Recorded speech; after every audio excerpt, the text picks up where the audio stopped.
The morning sun cast long shadows across the polished floor of Heathrow Airport's Terminal 5. Among the crowd of travelers rushing to catch their flights, an elderly man moved slowly through the check-in area. His steps were measured and careful, the kind that spoke of a body that had endured more than most could imagine. James Hartley was 83 years old, and every year showed in the lines of his weathered face. He wore a simple gray suit that had seen better days, pressed as neatly as his trembling hands could manage. On his chest, among a row of military medals, one stood out above all others. The bronze cross with a crimson ribbon caught the light as he moved. It was the Victoria Cross, Britain's highest military honor, awarded for valor in the face of the enemy. James had earned it 60 years ago during a mission that had cost him 3 fingers on his left hand and left shrapnel permanently lodged near his spine. The check-in counter loomed ahead. James had booked his ticket months in advance for this trip to Edinburgh. His granddaughter was getting married, and he had promised her years ago that he would walk her down the aisle. The flight was in 2 hours, and he wanted to make sure everything went smoothly. His daughter had offered to accompany him, but James had insisted on traveling alone. He was still independent, still capable, or so he told himself. The young woman at the check-in counter barely looked up as James approached. Her name tag read Sophie, and she was scrolling through her phone while simultaneously typing on her keyboard. James placed his passport and boarding pass on the counter with his good hand. "Good morning," he said, his voice still strong despite his age. "I have a flight to Edinburgh at 10:30. Sophie glanced at his documents, then at her screen. Her fingers flew across the keyboard, and then she frowned. "Mr. Hartley, I see you've booked an economy seat, but I'm afraid there's been an overbooking situation. We're going to need to move some passengers around." James nodded slowly. He understood these things happened. "That's quite all right. What do you need from me?" "We're going to have to ask you to take a later flight," Sophie said, still not making eye contact. "The next available seat to Edinburgh would be tomorrow morning at 6. The words hit James like a physical blow. Tomorrow morning meant missing the rehearsal dinner tonight. It meant disappointing his granddaughter on one of the most important weekends of her life. "Is there no other option? This flight is very important to me." Sophie finally looked up, and her eyes swept over him dismissively. "Sir, we have protocols. Business class passengers get priority, and then it's first come, first served among economy passengers who check in online. You checked in at the airport, so you're at the bottom of the list." "I don't use computers very well," James explained, feeling a flush of embarrassment. "My hands make it difficult to type." "But surely there must be something you can do. I can pay extra if needed." "There are no available seats on this flight," Sophie repeated, her tone growing impatient. "I can put you on the 6 a.m. flight tomorrow, or you can try another airline, though I doubt they'll have availability either. It's a busy weekend." James felt other passengers lining up behind him. He could sense their impatience, hear the shuffling of feet and the sighs. "Please," he said quietly. "My granddaughter is getting married. I promised I would be there." Sophie's expression remained unmoved. "Sir, everyone has important reasons for flying. I understand your situation, but rules are rules. Now, if you could step aside, I have other passengers to assist." An older gentleman behind James spoke up. "Come on, mate. Some of us have flights to catch too." James felt the familiar weight of invisibility that seemed to come with age. He had experienced it before, in shops where clerks looked through him, in restaurants where waiters forgot about his table. But this felt different. This felt cruel. "Do you see these medals?" James asked, his voice shaking slightly. He tapped his chest where the Victoria Cross hung. "I served this country for 30 years. I fought so people like you could have the freedom to do your jobs, to live your lives." Sophie's eyes flicked to the medals, but her expression remained unchanged. "Sir, I appreciate your service, but that doesn't change our booking policies. Many people have served their country.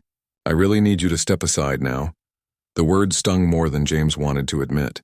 He had never been the type to demand special treatment for his military service.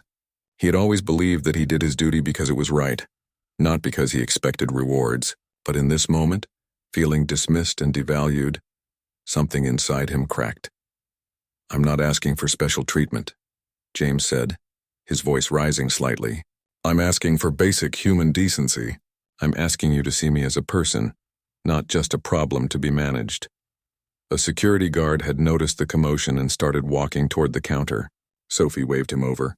"Sir, if you don't calm down, I'll have to ask security to escort you away from the counter."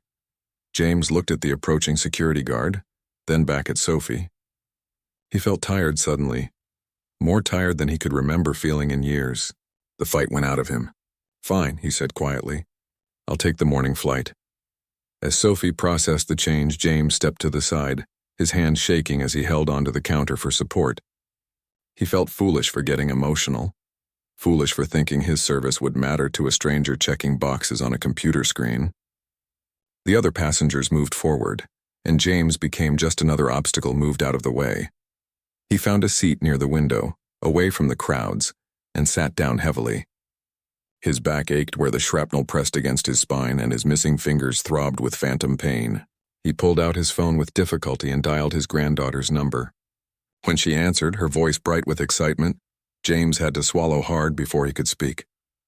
"Sweetheart," he said, "I'm afraid I have some bad news about my flight." As he explained the situation, trying to keep his voice steady, James stared out at the planes taking off and landing.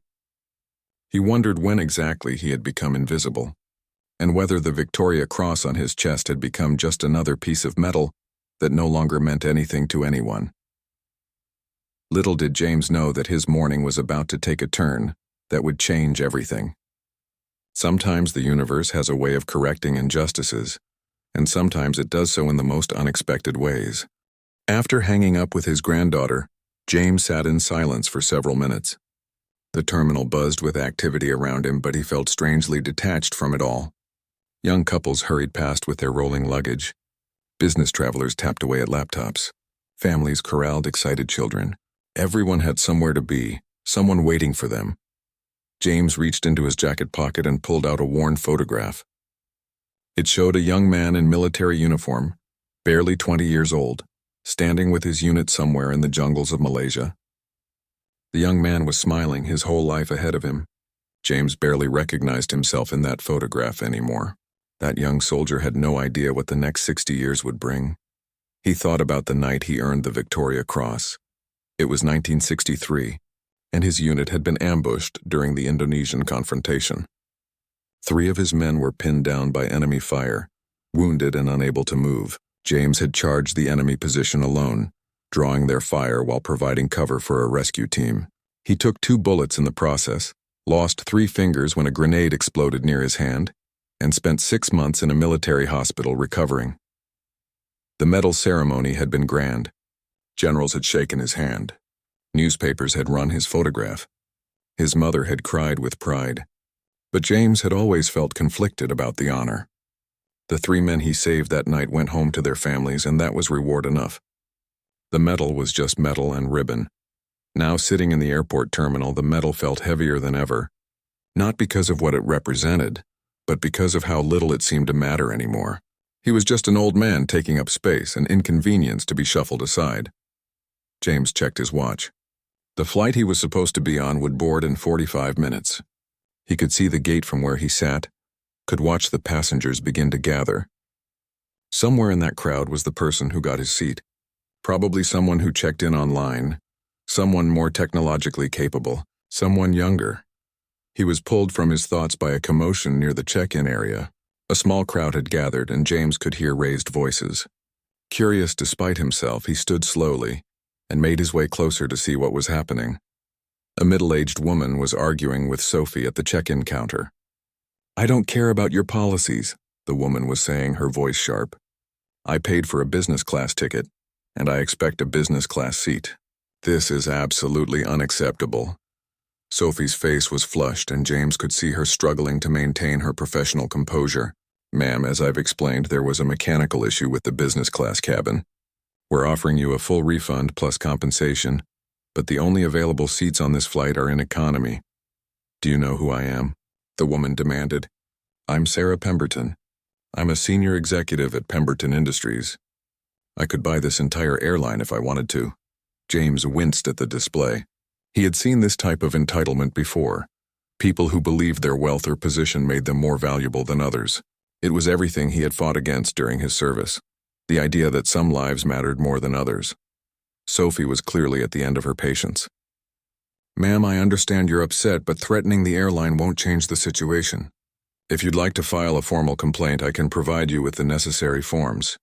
I don't want your forms, Sarah Pemberton snapped. I want results. Where's your supervisor? As the argument escalated, James noticed something. A young man in a suit had appeared and was speaking quietly to one of the other airline employees. The employee nodded and hurried away. The young man then approached Sophie and whispered something in her ear. Sophie's eyes widened and she immediately began typing frantically on her keyboard. James watched with growing curiosity as Sophie pulled up what appeared to be a passenger manifest. She scrolled through it, stopped, scrolled back up, and then her face went pale. She leaned over and whispered something to the young man, who pulled out his phone and made a quick call. Within minutes, an older man in an expensive suit arrived, moving quickly despite his apparent seniority. He had the air of someone important, someone with authority. He went directly to Sophie's counter and had a brief, intense conversation with her and the young man. James couldn't hear what they were saying, but he could see Sophie pointing at her computer screen, her hands shaking. The senior man's face changed as he looked at the screen. Anger, then shock, then something that looked like panic flashed across his features. He said something sharp to Sophie, who looked like she might cry. Then he turned and scanned the terminal, his eyes searching the crowd. James was about to turn away when the man's gaze landed on him. More specifically, on the medals on his chest. The man's eyes fixed on the Victoria Cross and his expression became grim. He said something else to Sophie, who pointed directly at James. The senior man straightened his tie and began walking purposefully toward James. Behind him, Sophie looked terrified and the young man in the suit was making more phone calls. James felt a flutter of uncertainty. What was happening? Mr. Hartley? The man said as he reached James, slightly out of breath. Mr. James Hartley? Yes, James replied cautiously. Can I help you? The man extended his hand. My name is Richard Thornberry. I'm the airport director for this terminal. Sir, I need to speak with you urgently. Would you mind coming with me? James shook his hand, confused by the sudden attention. Is something wrong? Please, sir, if you could just come with me to my office. I'll explain everything. Richard's voice was urgent but respectful. He gestured toward a door marked staff only near the check-in area. James hesitated.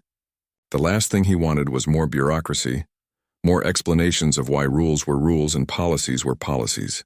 Mr. Thornberry, I've already accepted the situation with my flight. I don't want to cause any trouble. Sir, please, Richard said, and there was genuine urgency in his voice now. This is extremely important. I promise you this won't take long, but I really need you to come with me right now. Something in the man's tone made James agree. He followed Richard through the staff door, leaving behind the curious stares of other passengers. They walked down a corridor lined with offices, Richard's pace quick enough that James had to work to keep up. Mr. Thornberry, James said as they walked, if this is about the incident at the check-in counter, I didn't mean to cause a scene. I was just disappointed about missing my granddaughter's wedding. Richard stopped abruptly and turned to face James. Mr. Hartley, what I'm about to tell you is going to sound unbelievable, but I need you to listen carefully. About 7 minutes ago, we received a call from the royal household. His Majesty King Charles III is currently en route to this terminal. He should arrive in approximately 5 to 8 minutes. James stared at him, certain he had misheard. I'm sorry, did you say King Charles? Yes, sir.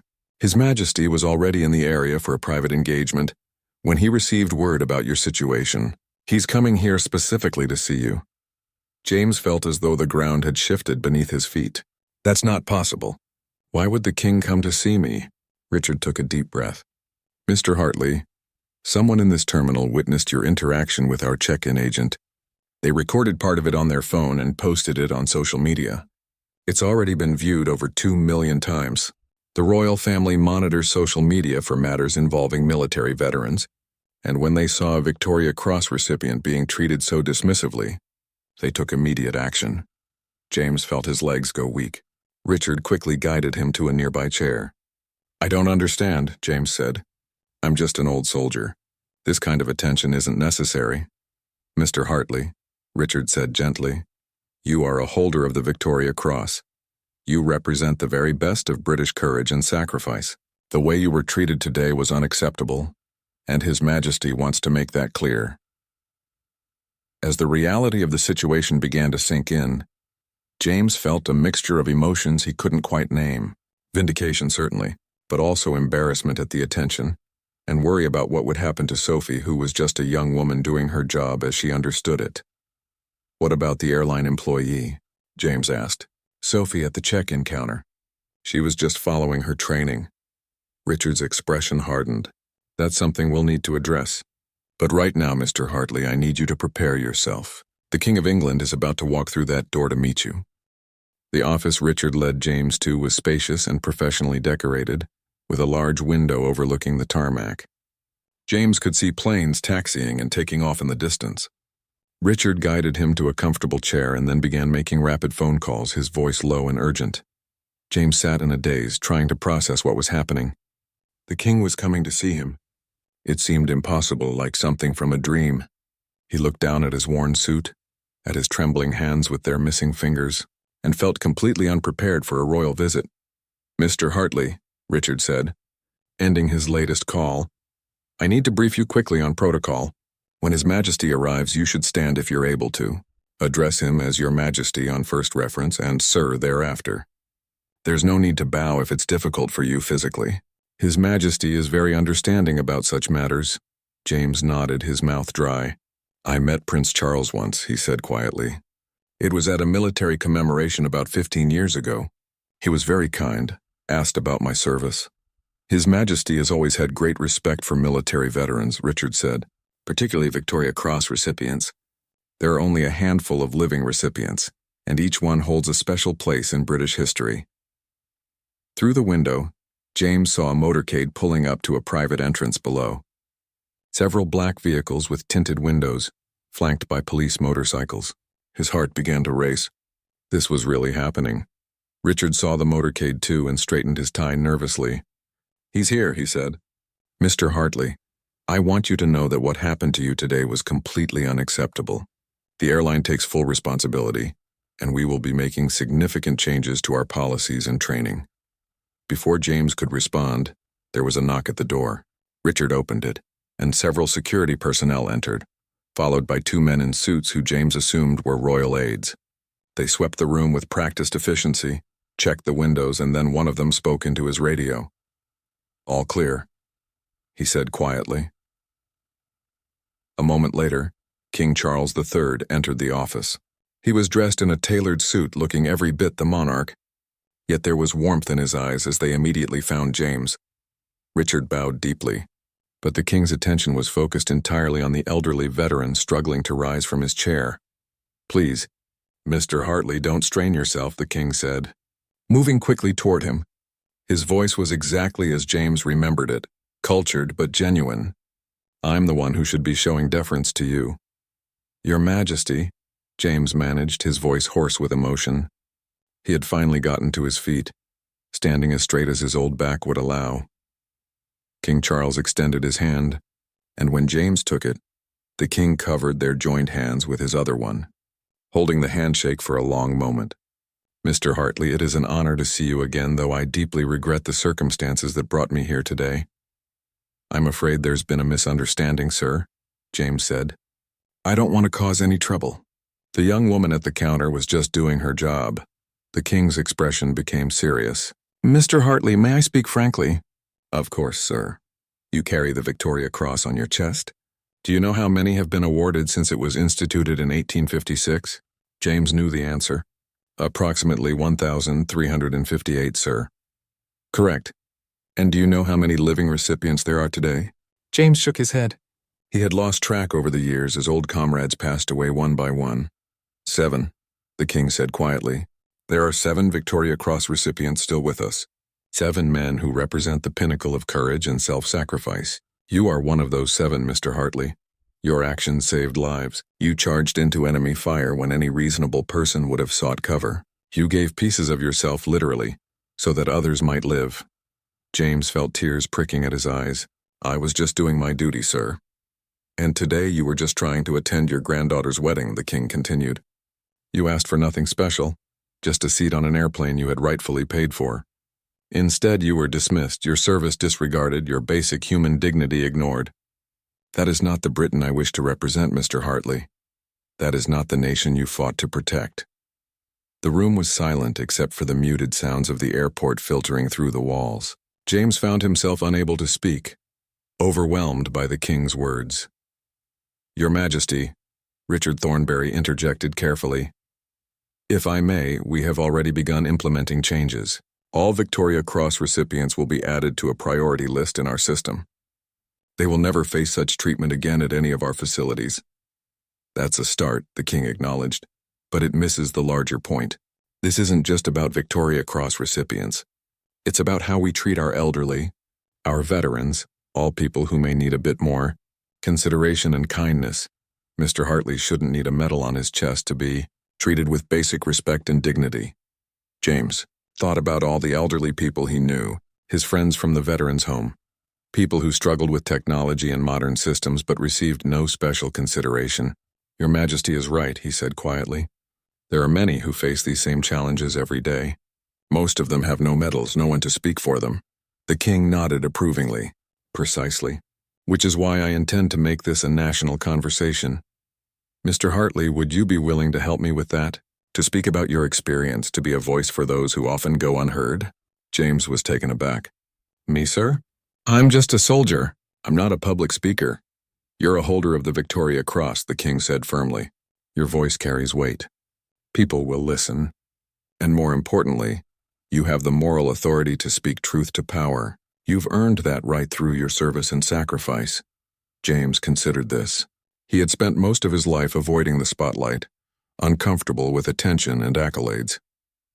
But if his experience could help others, if it could bring about real change, perhaps that was another form of service.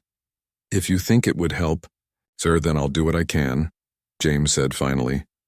The king smiled, the first time since entering the room. "Excellent. Now there's the matter of your granddaughter's wedding. I understand you were supposed to fly to Edinburgh today." "Yes, sir. She's getting married this weekend. I promised I'd walk her down the aisle." "What time is the ceremony?" "Tomorrow at 2:00, sir." The king turned to one of his aides. "Clear my schedule for the rest of the day. We're going to Edinburgh." He looked back at James. "Mr. Hartley, I would be honored if you would allow me to provide transportation to your granddaughter's wedding. My helicopter is standing by." James felt his knees go weak again. "Your Majesty, I couldn't possibly impose like that." "Impose?" The king laughed, a genuine sound that made him seem more human, less distant. "Mr. Hartley, you charged enemy positions under fire to save your comrades. You've carried shrapnel in your spine for 60 years. You've given more to this nation than most people could ever dream of giving. Giving you a ride to your granddaughter's wedding is not an imposition. It's the absolute least I can do." James looked at the king, at the sincerity in his eyes, and felt something shift inside him. For so long he had felt invisible, forgotten, a relic of a bygone era. But here was the King of England telling him that he mattered, that his service still meant something. "Then I accept, sir," James said, his voice stronger now. "And I thank you from the bottom of my heart." The king clapped him gently on the shoulder. "The thanks are owed to you, Mr. Hartley. Now, shall we get you to Edinburgh? I believe you have a promise to keep to your granddaughter." As James and the king prepared to leave the office, Richard Thornberry cleared his throat nervously. "Your Majesty, Mr. Hartley, if I may have just one more moment of your time. There's something I need to address before you depart." The king paused and nodded. "Of course, Mr. Thornberry." Richard took a deep breath. "The employee involved in this incident, Sophie Walsh, she's waiting outside. She's been with the airline for only 8 months, fresh out of university. She's absolutely devastated by what happened and has asked if she might have the opportunity to apologize to Mr. Hartley in person." James immediately spoke up. "Please, that's not necessary. I don't want the young woman to lose her job over this." "She's not losing her job," Richard assured him, "but she does need additional training, as do all our staff. We've been too focused on efficiency and policy, and not enough on the human element of service." He looked at the king. "Your Majesty's earlier words really drove that point home." The king considered this, then looked at James. "Mr. Hartley, this is your decision. If you'd rather not speak with her, that's entirely your right." James thought about Sophie, remembering how young she had looked, how she had simply been following the procedures she'd been taught. He thought about his own granddaughter, who was around the same age, just starting her career. Everyone made mistakes. Everyone deserved a chance to make things right. I'll speak with her, James said, but I want her to know I hold no ill will toward her. Richard opened the door and gestured to someone outside. Sophie entered hesitantly, her eyes red from crying. When she saw James, her face crumpled and she struggled to maintain her composure. When she noticed the king, she looked like she might faint. "Your Majesty," she whispered, attempting a curtsy that was more of a stumble. "Ms. Walsh," the king said gently. "Please come in." Sophie approached James, her hands twisting together nervously. "Mr. Hartley, I'm so sorry. I had no idea who you were, what you had done for our country, but that's no excuse. Even if you hadn't been a war hero, I should have treated you with more kindness and respect. I was following rules without thinking about the person in front of me." James could see genuine remorse in her eyes. "Sophie, I accept your apology, and I want you to know something. You're young, you're learning. We all make mistakes. The important thing is that you learn from this." "I will," Sophie said, tears streaming down her face. "I promise you I will. I've already asked to be involved in developing new training programs. I want to make sure no one else ever feels the way I made you feel today." "That's good," James said. "Turn this experience into something positive. Help others learn from your mistake." The king had been watching this exchange with interest. "Ms. Walsh," he said, "Mr. Hartley is being remarkably gracious. I hope you understand how fortunate you are to have someone of his character affected by this incident. A lesser person might have demanded your dismissal." "I know, Your Majesty," Sophie said.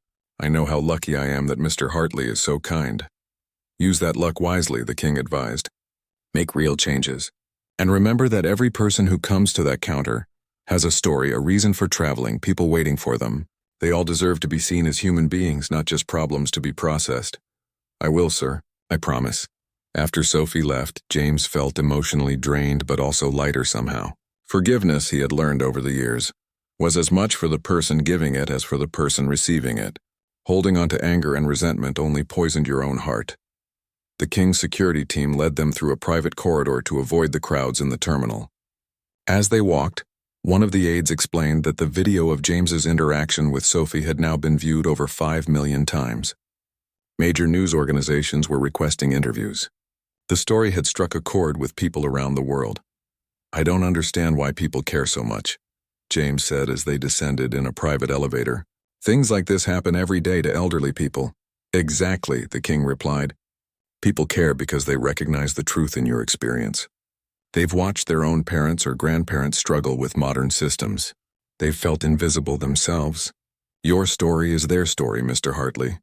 You've given voice to a frustration that many people feel." They emerged onto the tarmac where a royal helicopter waited, its rotors already spinning slowly. James had never flown in a helicopter before.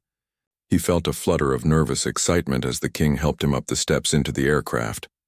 The interior was surprisingly comfortable, with plush seats and polished wood accents. The king sat across from James and buckled his seatbelt, then helped James with his own. Through the window, James could see airport workers had gathered to watch, phones held up to record the unprecedented sight.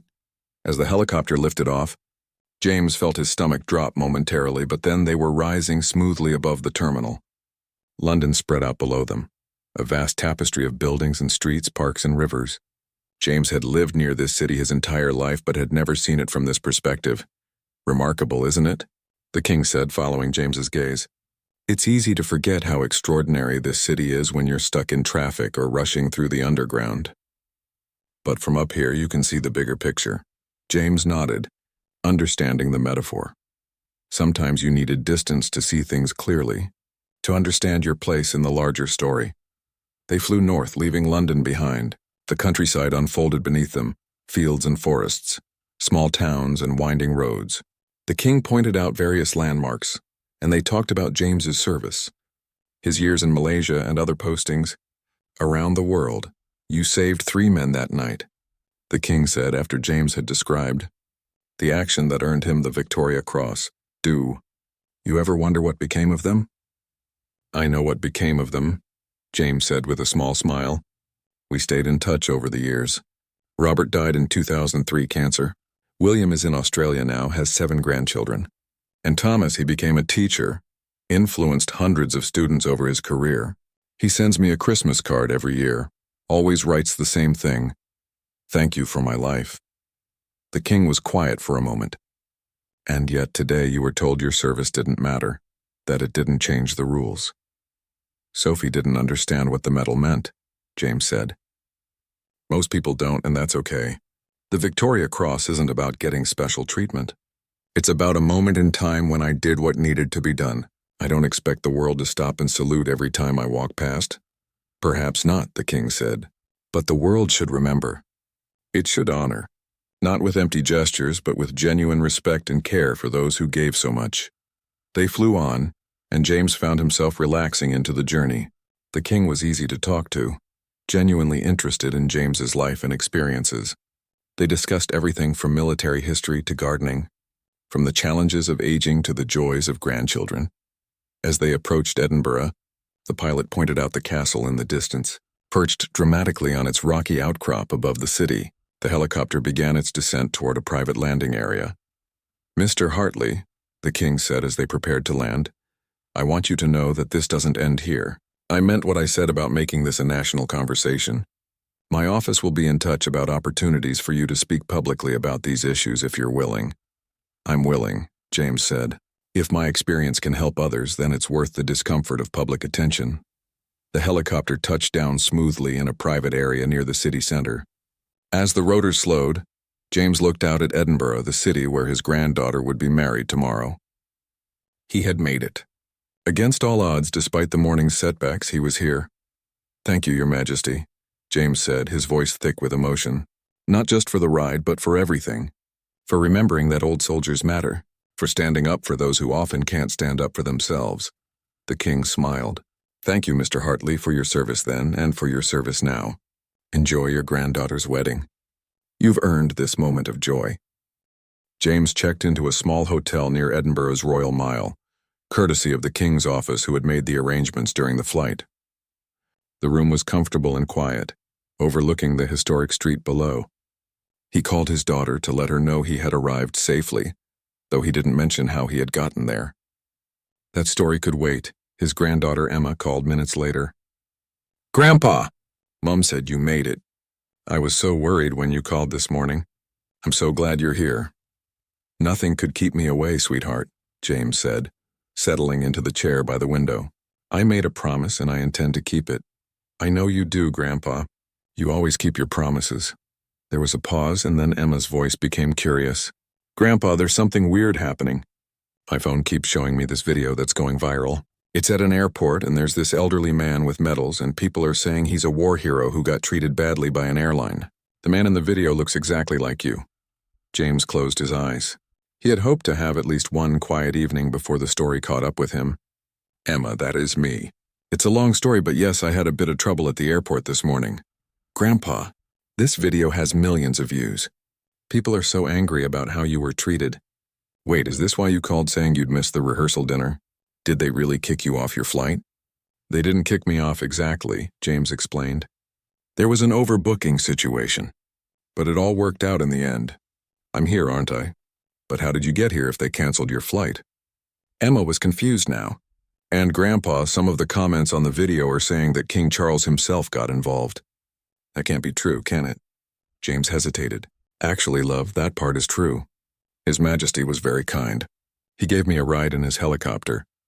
There was silence on the other end of the line. Then, "Grandpa, did you just say the King of England gave you a ride in his helicopter?" "Yes, dear." "The actual king?" "Yes, Emma. In a helicopter." "That's correct."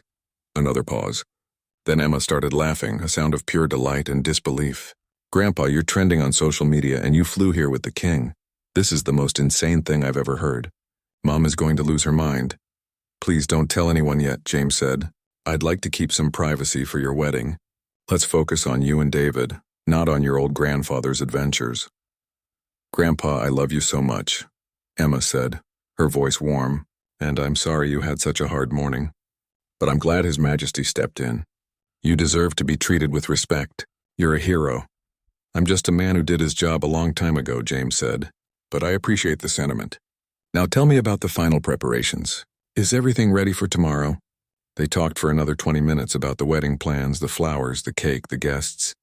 Emma's excitement was infectious, and James found himself smiling as he listened to her chatter about centerpieces and seating arrangements. This was what mattered, these moments of connection, of family, of love. After hanging up, James decided to take a walk before dinner. Edinburgh in the early evening was beautiful, the old city bathed in golden light. He walked slowly along the Royal Mile, past shops selling tartan and whiskey, past street performers and tourists taking photos. Several people did double takes as he passed, clearly recognizing him from the video. One couple stopped him. "Excuse me, sir," the woman said politely. "Are you the gentleman from the airport video?" James admitted he was, preparing himself for questions or requests for photos. "We just wanted to say thank you," the man said. "My father is a veteran, and he faces the same kinds of challenges you did today. Thank you for speaking up, for making people pay attention to how we treat our elderly and our veterans." They shook his hand and moved on, leaving James both touched and slightly overwhelmed. If people were responding this way, perhaps the king was right. Perhaps this could lead to real change. He found a quiet pub and ordered fish and chips, sitting in a corner booth where he could watch the evening crowd. The television above the bar was showing the news, and suddenly his own face appeared on the screen. The sound was off, but he could see footage of the king's helicopter landing in Edinburgh, then stock photos of himself from his military days, young and strong and whole. The bartender noticed him watching and glanced between the television and James. "That's you, isn't it?" he said, coming over to the booth. James nodded. "Guilty, I'm afraid." "Your dinner is on the house," the bartender said firmly. "And anything else you want?" "It's an honor to have you here, sir." "That's very kind, but not necessary," James protested. "It's necessary to me," the bartender replied. "My grandfather served in World War II. He had trouble with modern technology, too, near the end. Used to get so frustrated when things that should have been simple became complicated. What happened to you shouldn't happen to anyone." James accepted the gesture graciously, moved by the kindness of strangers. As he ate his dinner, several other patrons approached to shake his hand or express their support. It was humbling and slightly surreal. Back at his hotel, James prepared for bed, exhausted but content. Tomorrow he would walk his granddaughter down the aisle, fulfilling the promise he had made to her years ago. Everything else, the media attention, the public response, the potential for change, all of that could wait. He pulled out the photograph he always carried, the one of his unit in Malaysia. Young men with their whole lives ahead of them. 3 of those men had lived because of his actions that night. 1 had raised children who became doctors. 1 had taught hundreds of students. 1 had lived long enough to see his great-grandchildren born. James hadn't worn the Victoria Cross for recognition or reward. He had acted because it was right, because his brothers in arms needed him. But perhaps, he thought as he drifted off to sleep, perhaps there was value in recognition after all. Not for himself, but for what it could inspire in others. Kindness, respect, remembrance, change. The next morning dawned clear and bright. James dressed carefully in his best suit, the one he had been saving for this occasion. He polished his medals, including the Victoria Cross, and arranged them on his chest. Today wasn't about hiding his service. Today was about standing tall for his granddaughter, showing her that promises kept and duty honored were things to be proud of. The wedding venue was a beautiful old church in Edinburgh's new town, with high ceilings and stained glass windows that painted the interior with colored light. James arrived early and found Emma in a private room, radiant in her white dress. "Grandpa," she breathed when she saw him. "You look so handsome." "Not half as beautiful as you, love," James said, his voice catching. "Your grandmother would have been so proud." Emma hugged him carefully, mindful of his injuries and her dress. "I wish she could be here." "She is," James assured her, touching his heart. "She's always here." The wedding coordinator peeked in. "We're ready to begin, Mr. Hartley." James offered Emma his good arm, and she took it gently, understanding his limitations without needing explanation. Together they moved to the entrance of the church. The doors opened and music swelled. James walked his granddaughter down the aisle, his steps slow but steady, his back as straight as the shrapnel would allow. He saw his daughter in the front row, tears streaming down her face. He saw David, Emma's fiancé, waiting at the altar with wonder and love in his eyes. When they reached the front, the minister asked, "Who gives this woman to be married?" James spoke clearly, his old soldier's voice carrying through the church. "I do, with pride and love and the blessing of her grandmother who watches from above." He kissed Emma's cheek, shook David's hand, and took his seat in the front row. As the ceremony proceeded, James felt a profound sense of peace. This was why he had fought all those years ago. For moments like this, for families to gather and celebrate, for young people to fall in love and build futures. The events of the previous day, the humiliation at the airport, the unexpected intervention by the king, all of it had led to this moment. Sometimes the path to joy went through difficulty. Sometimes you had to fight to reach the things that mattered most. As Emma and David exchanged their vows, James thought about promises. He had promised Emma he would be there, and he was. He had promised his country he would serve with honor, and he had. Now perhaps he had a new promise to keep. To speak up for those who struggled to be heard. To use whatever platform this unexpected attention had given him to make a difference. Outside the church after the ceremony, as guests gathered for photographs, James noticed a familiar figure standing discreetly near a car across the street. Even in civilian clothes, the bearing was unmistakable. The king had come, keeping a respectful distance but wanting to see James fulfill his promise to his granddaughter. Their eyes met across the distance, and the king raised his hand in a small salute. James returned it, a gesture of mutual respect between two men who understood the meaning of duty and honor. Emma noticed the exchange. "Grandpa, is that who I think it is?" "Just a friend," James said with a smile. "Someone who understands the importance of keeping promises." 3 weeks after Emma's wedding, James found himself in an unfamiliar position. He was sitting in a television studio in London, waiting to be interviewed on national television.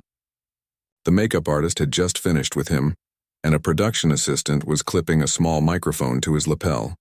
"How are you feeling, Mr. Hartley?" the assistant asked kindly. "First time on television?" "First time in a studio like this," James admitted. His hands were shaking slightly, and it wasn't from his war injuries. "I'm more nervous now than I was charging that enemy position 60 years ago."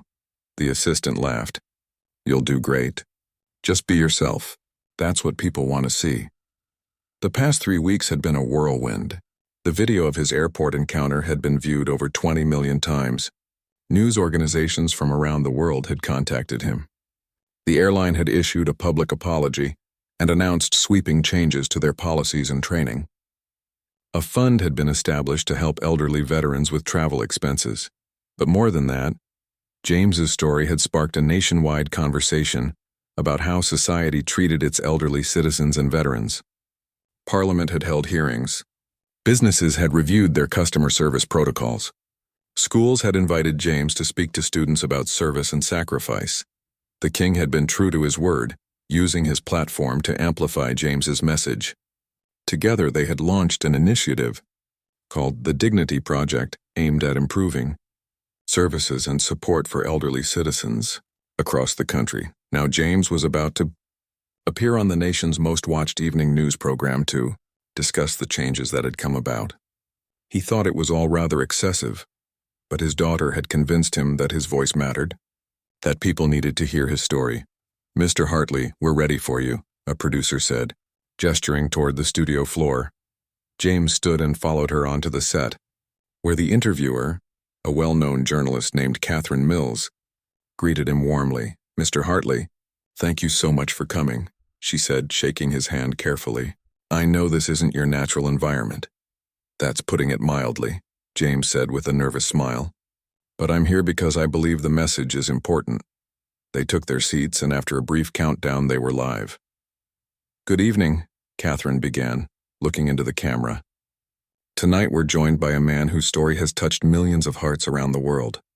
James Hartley is a Victoria Cross recipient, a decorated war hero, and most recently, the face of a movement calling for better treatment of our elderly citizens. Mr. Hartley, welcome." "Thank you for having me," James said, willing his voice to stay steady. "Let's start at the beginning. 3 weeks ago, you were simply trying to catch a flight to your granddaughter's wedding. Can you tell us what happened that morning at Heathrow?" James recounted the story, trying to be fair to everyone involved, including Sophie. She was a young woman doing her job as she understood it. "I don't blame her personally. The system was flawed, not the person." "But you must have felt hurt, dismissed," Catherine prompted. "I did," James admitted. "For a moment I felt invisible. Like everything I had done, everything I had sacrificed meant nothing, but that feeling isn't unique to me. Millions of elderly people feel that way every day in countless small interactions. They struggle with technology that seems designed for younger people. They're rushed through appointments by healthcare workers who are too busy to listen. They're dismissed as inconvenient or slow or out of touch. And then King Charles arrived at the airport, Catherine said. That must have been surreal. James smiled at the memory. It was extraordinary. But what struck me most wasn't that the king came, but why he came. He came because he believes that every person, regardless of age or status, deserves dignity and respect. He came because he understands that a society's character is measured by how it treats its most vulnerable members. Your story has led to real changes, Catherine noted. Airlines have revised their policies. The government has announced new initiatives. How does that make you feel? Honestly, overwhelmed, James said. I'm just one old soldier. But if my experience can help make life a little easier for others, if it can remind people to look at the elderly person in front of them and see a human being with a lifetime of experiences and contributions, then something good has come from a difficult morning. You've met with various organizations over the past few weeks. What message are you trying to convey? James leaned forward, his nervousness fading as he focused on what mattered. I'm trying to remind people that everyone you meet is fighting a battle you know nothing about. The elderly person struggling with the self-checkout machine might be a brilliant scientist whose hands no longer work as they once did. The veteran having trouble with online forms might have saved lives under fire. The grandmother moving slowly through the airport might have raised generations of doctors and teachers and artists. He paused, gathering his thoughts. We live in a world that values speed and efficiency, and I understand that. But we can't lose our humanity in the process. Taking an extra moment to help someone, showing patience and kindness, seeing people as individuals rather than problems to be processed. These things matter. They cost us nothing, but they can mean everything to someone who feels invisible. Catherine was quiet for a moment, clearly moved. You earned the Victoria Cross for conspicuous gallantry in the face of the enemy. Some people are saying that what you're doing now, using your experience to create positive change, is another form of courage. James shifted uncomfortably. I don't know about courage. I'm just speaking truth as I see it. Real courage is the young veterans coming home from conflicts today, trying to rebuild their lives. Real courage is the elderly people I've met who face each day with dignity, despite pain and loss and loneliness. I'm just someone who got lucky enough to have his story heard. Let's talk about the Victoria Cross, Catherine said. For our viewers who may not know, this is Britain's highest military honor, awarded for valor in the face of the enemy. You earned it in 1963 during the Indonesian confrontation. Can you tell us about that night? James had told the story many times over the years, but it never got easier. My unit was ambushed. 3 of my men were pinned down, wounded. Someone had to draw the enemy fire so they could be evacuated. I was the one who went. I did what any soldier would do for his brothers. You were shot twice, lost 3 fingers, and have carried shrapnel in your spine ever since. Yet you say any soldier would have done the same. I truly believe that. When you're in that moment, you don't think about medals or recognition. You think about the men beside you, about getting them home to their families. That's all that matters, Catherine smiled. The 3 men you saved that night have been very vocal in their support for you these past few weeks. One of them, William Richardson, sent us a statement. Would you like to hear it? James nodded, feeling his throat tighten. Catherine read from a card. James Hartley gave me my life on December 12, 1963. He charged into enemy fire so I could be saved. I've watched my children grow up, held my grandchildren, celebrated 50 years of marriage, all because of him. What happened at that airport was disgraceful, but James has turned it into something beautiful. He's fighting a different battle now, one for dignity and respect and remembrance. And just like 60 years ago, he's winning. I will be forever grateful to my friend and brother, James Hartley. James had to look away from the camera, blinking hard. After a moment, he said, William is a good man. They all were, all are. That's what it was all about. The interview continued for another 10 minutes, covering the Dignity Project, the changes being implemented across various sectors, and James's hopes for the future. When it ended, James felt emotionally exhausted but also lighter, as if a weight had been lifted. Catherine thanked him warmly. You did beautifully, Mr. Hartley. Your message is going to resonate with so many people. Over the following weeks, the response to the interview was overwhelming. Schools invited James to speak to students about service and values. Businesses asked him to consult on their customer service approaches. Other veterans reached out, sharing their own stories of feeling forgotten or dismissed. James did what he could, speaking when asked, listening when needed. But he made sure to carve out time for what mattered most, his family. He visited Emma and David in their new home. He spent time with his daughter, telling her stories about her mother. He attended his grandson's football matches and his other granddaughter's piano recitals. 6 months after the airport incident, James received an invitation to Buckingham Palace. The king wanted to present him with a special commendation for his work on the Dignity Project. The ceremony was small and private, attended only by James's family and a few key supporters of the initiative. The king spoke warmly about James's courage, both on the battlefield decades ago and in speaking truth to power today. Mr. Hartley has reminded us all that a nation's greatness is not measured by its military might or economic power, but by how it treats every single one of its citizens, the king said. He has turned a moment of indignity into a movement for change. That is true service. After the ceremony, as James stood with his family in the palace gardens, Emma hugged him tightly. "I'm so proud of you, Grandpa. You've changed the world. I haven't changed the you,